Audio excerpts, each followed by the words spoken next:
दिसंबर की उस सुबह ने शिवराजपुर के चौधरी परिवार के जीवन में एक ऐसा अंधेरा भर दिया जो कभी खत्म नहीं होने वाला। 14 दिसंबर 2024 की सुबह के 8:30 थे जब उनकी कार अपने घर के सामने रुकी। वे अपने रिश्तेदार की शादी से लौट रहे थे।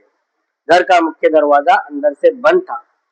सुरेश चौधरी ने चाबी से दरवाजा खोला और अंदर कदम रखा। घर का सन्नाटा उन्हें डरावना लगा।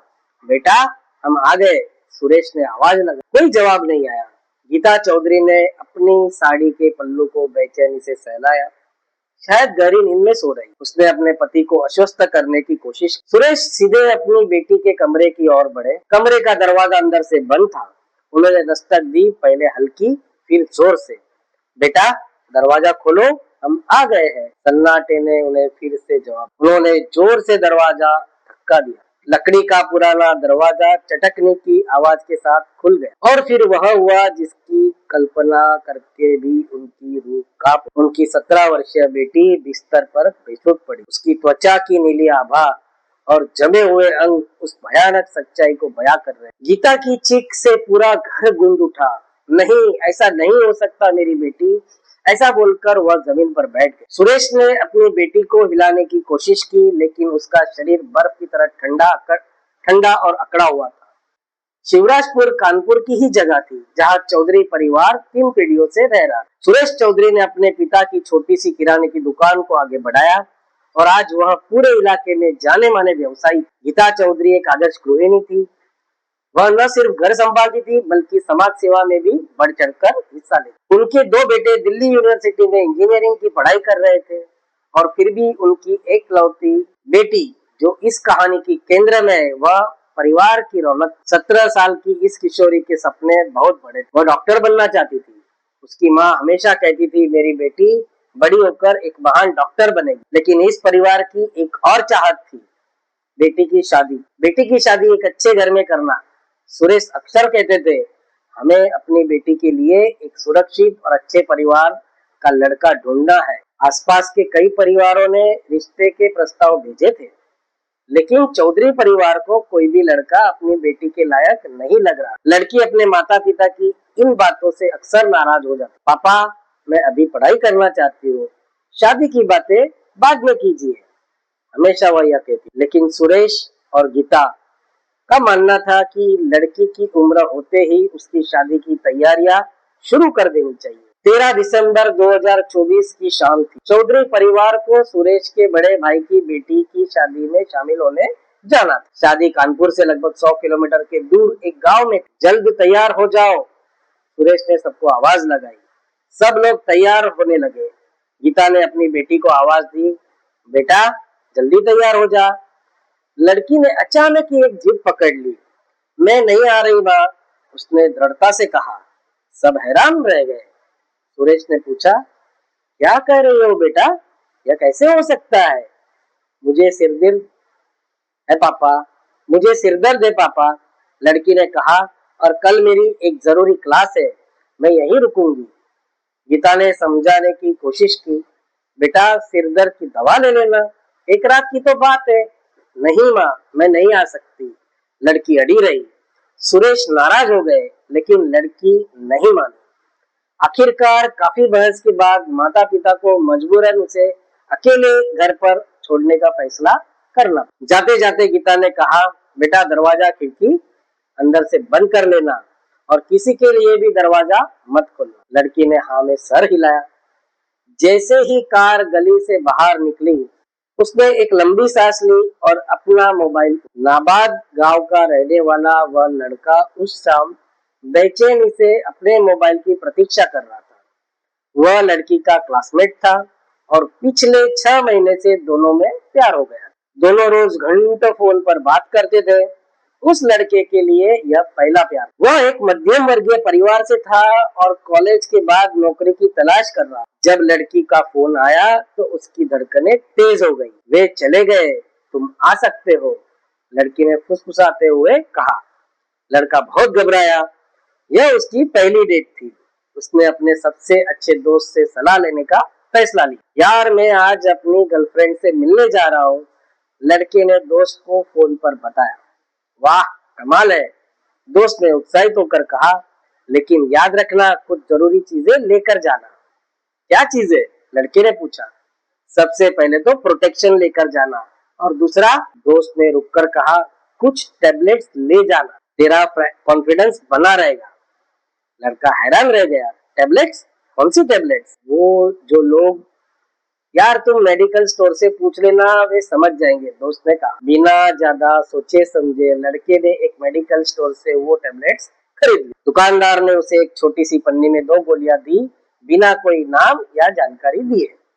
लड़की ने प्रोटेक्शन भी खरीद लिया और शाम ढलते ही वह लड़की के घर की ओर चल। जब लड़का लड़की के घर पहुंचा तो लड़की ने दरवाजा खोलते हुए एक अजीब सी घबराहट महसूस की। दोनों पहली बार इतने करीब और एकदम अकेले थे। अंदर आ जाओ, लड़की ने कहा, लेकिन जल्दी, किसी ने देख लिया तो बात बिगड़ जाएगी। लड़का अंदर दाखिल हुआ। कमरे में एक अजीब सी खामोशी थी। शुरू में दोनों सामान्य बातें कर रहे थे, कॉलेज, दोस्त, पढ़ाई, यहाँ की वहाँ की। लेकिन फिर लड़के ने पानी मांगा और चुपके से वो 2 टैबलेट खा ली जो वह लाया था। जैसे जैसे रात बढ़ती गई, कमरे का माहौल और बदलता गया। टैबलेट का असर होना शुरू हुआ था और लड़के का व्यवहार भी बदलने लगा। दिसंबर की कड़कड़ती ठंडी में उन दोनों के बीच शारीरिक संबंध बने। उसने लड़की को घंटों तक बिना ढके रहने के लिए कहा। मुझे बहुत ठंड लग रही है, लड़की ने कांपते हुए कहा। मैं कपड़े पहन लूं? नहीं, ऐसा अच्छा लग रहा है, लड़के ने कहा। वह टैबलेट्स के असर में था और उसे खुद का कोई होश नहीं था। रात बीतती गई, लड़की लगातार ठंड से कांप रही थी। उसके होंठ नीले पड़ रहे थे, उसकी आवाज कमजोर होती जा रही थी। मैं ठीक नहीं लग रही, लड़की ने कांपते हुए कहा। लेकिन लड़का उसकी बात नहीं सुन रहा था। जब लड़की की हालत और बिगड़ी तो लड़के को होश आया।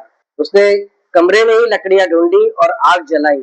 आग जलाकर वो उस लड़की को गर्मी देना चाहता था, पर लड़की का शरीर हाइपोथर्मिया की चपेट में आ चुका था। रात 3:30 बजे के करीब लड़की ने आखिरी सांस ली। उसका शरीर बिल्कुल ठंडा पड़ गया। लड़का डर के मारे स्तब्ध हो गया। उसने लड़की को हिलाने की कोशिश की, लेकिन वह बिल्कुल नहीं हिली। घबराहट में उस लड़के ने लड़की को वैसे ही छोड़ दिया और वहां से भाग निकला। सुबह 8:30 पर जब चौधरी परिवार लौटा तो उन्होंने कभी नहीं सोचा था कि उनका इंतजार इतना भयानक मंजर कर रहा। गीता की चीखों ने पूरे मोहल्ले को हिलाकर रख दिया।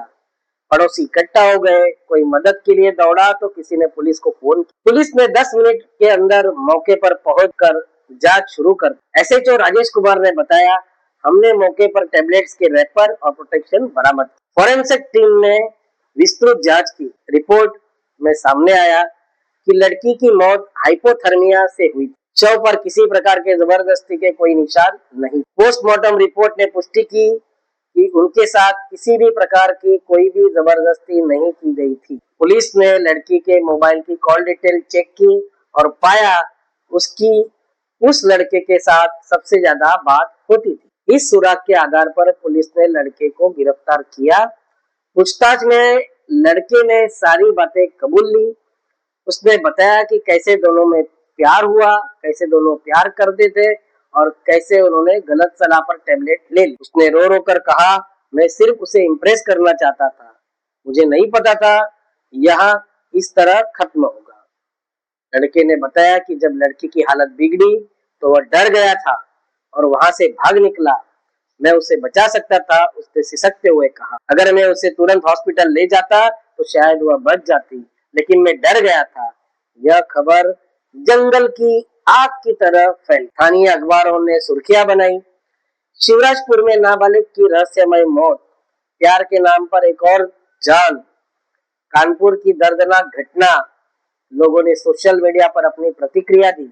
कुछ लोगों ने लड़की की गलती पर जोर दिया तो कुछ ने लड़की की हरकतों की निंदा की। कुछ लोगों ने यह भी कहा कि अगर लड़का डरकर भाग जाए और भाग जाने की बजाय वह लड़की को अस्पताल में ले जाता तो शायद वो बच सकती थी। एक सोशल मीडिया यूजर्स ने यह भी लिखा, यह घटना हमें सिखाती है कि माता पिता की सीख कितनी महत्वपूर्ण होती है। लड़के के खिलाफ मुकदमा चला।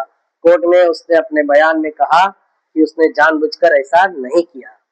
उसने कहा कि यह सिर्फ लड़की के साथ समय बिताना चाहता था, लेकिन टैबलेट्स और ठंड ने सब कुछ बर्बाद कर दिया। हालांकि कोर्ट ने फैसला सुनाया कि नाबालिग लड़की के साथ ऐसा संबंध बनाना और फिर उसकी मौत के बाद मदद के बजाय भाग जाना दोनों ही गंभीर अपराध है। लड़के को कानून के अनुसार सजा सुनाई गई और चौधरी परिवार का घर सोनापन लिए हुए है। गीता की आंखें हमेशा नम रहती है। वह अपनी बेटी के कमरे में बैठकर रोती रहती है। सुरेश खामोश हो गए। वह अपनी दुकान भी ठीक से नहीं संभाल पा रहे हैं। उनके बेटों ने अपनी पढ़ाई छोड़कर घर आने का फैसला किया, लेकिन सुरेश ने मना कर दिया। तुम्हारी बहन के सपने थे, कम से कम तुम अपनी पढ़ाई पूरी करो, उन्होंने कहा। लड़का जेल में अपनी गलती का अफसोस कर रहा है। उसका परिवार भी इस त्रासदी से उबर नहीं पाया है। क्या लड़की की कोई गलती थी? क्या लड़के को और अधिक समझदारी से काम लेना चाहिए था? क्या माता पिता को लड़की को अकेले छोड़ना ठीक नहीं था? ये सवाल हमेशा के लिए अनउत्तरित रह जाएंगे। पर एक बात तो तय है कि इस घटना ने हमें सभी को एक सबक सिखाया है।